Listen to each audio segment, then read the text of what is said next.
So we're going to talk about poop.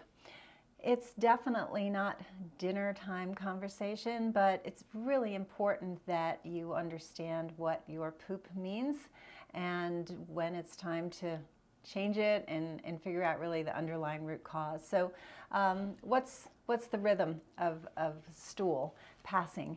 It should be once or twice a day, but it's not just about the frequency, it's really about the constituency. What does it look like? So medium brown, I call it a brown banana, some people call it a brown sausage, but it's in one piece, and it's you know, a foot would be great, 6 to 8 inches is good, but it's all in one piece. It's not mush, but it's soft, it's uniform. You've maybe seen poop. See, now you're all going to start looking at your poop, which is good. But you might have seen it where there's sort of cracks and crevices, and it's holding together, but it's sort of fractured. Or we've all done the little pebbles where you're just sort of, or rabbit turds, as my patients often call it. None of that is normal. We want that nice, effortless brown banana. And also, it's the feeling you get when you're done.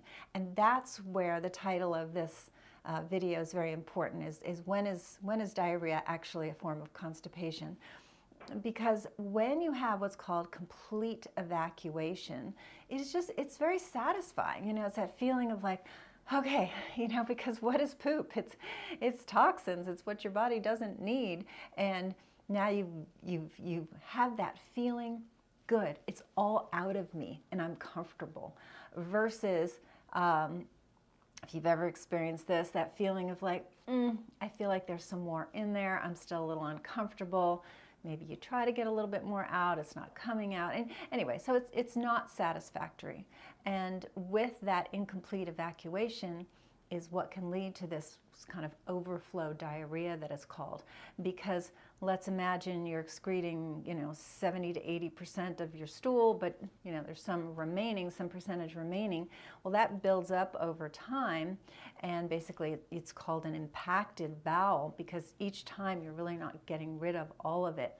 And when that impaction gets to a certain degree, what happens is that all the body can sort of get out is water that kind of creeps around the impacted stool, and then you're experiencing diarrhea. So then, if you go to your doctor and all you say is, I don't know, doc, I've always been a little on the constipated side, and of course, very important to define, you know, what constipation is, because I have patients regularly tell me, oh, I'm not constipated, and then I say, well, how often do you move your bowels? Like, oh, you know, 2-3 times a week. It's like, yeah, that's called constipation. But they don't know, it's normal for them. But getting back to the doctor, you go to the doctor and you say, wow, all of a sudden I'm having these loose stools, and they prescribe Imodium, you know, so what does that do? That slows everything down, which is the last thing you need. That's quite dangerous. So let's look at some of the symptoms of constipation, incomplete evacuation. Gas and bloating is very, very common. It's almost always present with constipation. You can have abdominal discomfort. It can be upper, it can be middle, it can be lower, it can radiate around to your back, any of these things. You're tired, which only makes sense. You've got all this impacted stool building up in your body, and that's a toxin, so of course you're going to be tired. Sometimes people really lose their appetite, and they tell me, they're like, I feel so stuffed already that I have no appetite because my body just doesn't want to accept any more fuel, right? No more food, which is dangerous because we need to fuel our body. But again, it's just that overflow kind of toxicity feeling that builds up. What else did I want to talk about? Yeah, loss of appetite, straining, you know, you just feel miserable. The bottom line is you feel miserable. When your colon is working the way it should, when those 38 trillion microbes in your large intestine are of the good kind, meaning they're not pro-inflammatory, they're anti-inflammatory and healthy, you feel great. You've got great energy. You know, you digest your food very easily. You move your bowels once or twice a day. It's effortless. You get the complete evacuation. All these wonderful things happen. And it's not hard to turn around. I don't care if you've been constipated your whole life. We have lots of patients who have been like that. The body loves to heal. It loves to repair when you get to the root cause as to why. Now, what's the root cause? certainly the quality of your diet has a lot to say about that. How much fiber you have in your diet, because the good microbes love fiber. So that's our fresh fruits and vegetables, nuts and seeds, legumes. I'm not completely anti-animals, eating animals, but they don't have any fiber, so you don't want to have such a high meat diet and dairy diet that you don't have any fiber coming in. You need the majority of your plate actually to be fiber-laden foods, and enough water, enough electrolytes. So those are the basics. Then, if that's insufficient, we have tests that we can do where we do a stool test and we look at what's within that poop as far as parasites, amoeba, viruses,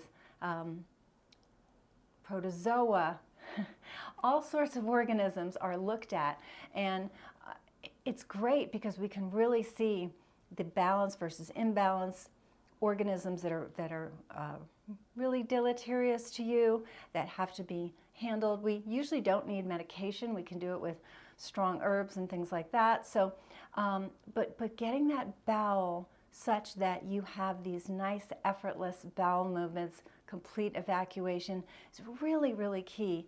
And mistaking diarrhea for actually chronic constipation can be downright dangerous, because then that impaction, as I said, your doctor recommends Imodium because you go, "Doc, I've got diarrhea." Okay, take some Imodium. Slows things down further. Now that impaction gets bigger, and it can really, I've had patients go to the hospital for impacted bowels. So you don't want that to happen, and you do want to talk to your family and your children about their poop habits, because it's extremely, extremely important. You can't be healthy without a healthy bowel. So one other thing I wanted to say, if you follow my channel much, we talk about hiatal hernia syndrome a lot. And with hiatal hernia, what's happening is the stomach is getting pushed up on the diaphragm, and you get acid reflux or GERD. You can also get shortness of breath and heart palpitations. So many of those patients have what? Constipation. And literally what's happening is what we call the intra-abdominal pressure. So that buildup of that impacted stool is just increasing pressure in the abdomen, and that poor little stomach has no place to go but up, and then you develop a hiatal hernia. That's not the only cause, but the majority of patients we see with hiatal hernia syndrome have had chronic constipation most of their lives, and it just seems to be a trajectory of more and more and more and more pressure, and then we get into that problem, which leads to a whole host of issues that are pretty miserable. So if you're having trouble getting your bowels under control, please reach out. That's why we're here. We do it naturally, no drugs or surgery, but it's important, and share this with others that have this problem. They don't need to continue suffering. Again, we've had patients who've been constipated their entire lives for decades and decades and still get help when the right thing is done. I'll see you tomorrow. Bye-bye.